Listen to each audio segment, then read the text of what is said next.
1200 Government Street, the Irish Times pub, formerly the Bank of Montreal. On any spring day, the streets around the entrance to the Irish Times pub at the corner of Bastion and Government is busy with patrons and passers-by enjoying and enhancing the historic ambiance of Old Town Victoria. When they look up, above the entrance, they see a stone with the date 1817 and may experience a moment of confusion, as the city of Victoria did not exist at that early date.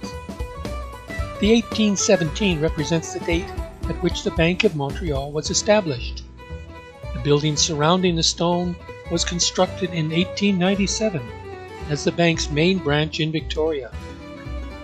Looking up on the stone walls along Bastion Street, we see that some stone blocks retain the horizontal grooves of the gang of frame saw used to cut large blocks of stone into usable slabs. It would be unusual for an architect to accept blemished units of this nature. Unless... why? The bank was designed by architect Francis M. Rattenbury as his first major project after the BC Legislative Building, which, in 1897, was nearing completion, with only the interior finishing and landscaping remaining.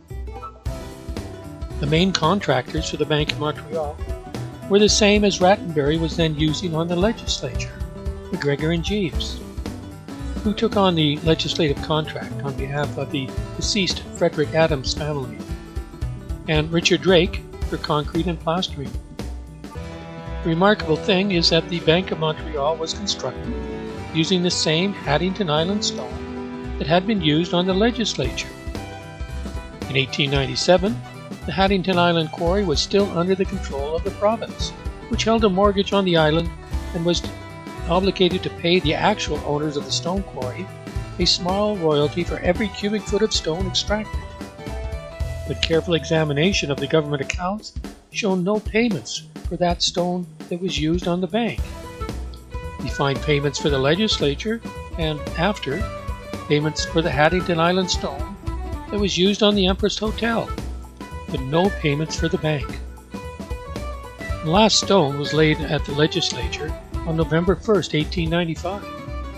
McGregor and Jeeves started work on the new Bank of Montreal in the fall of that year, and it was completed in November of 1897. Coincidentally, McGregor and Jeeves auctioned off 300 cubic yards of stone rubble, along with a variety of tools from the legislative buildings in September of 1896. But the stone was not theirs to auction. The provincial government supplied the stone to the contractor as part of Rattenbury's plan to reduce costs on the legislature. Rattenbury had originally estimated that 60,000 cubic feet of stone would be required for the legislative building. His final quantities were 131,127 cubic feet. Not too close.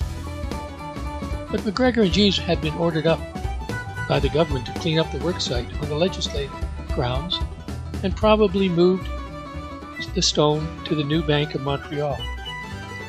It is evident that McGregor and Jeeves used stone left over from the construction of the legislative buildings for the Bank of Montreal, but there are no records indicating it was ever paid for or that permission to remove and use the stone was given.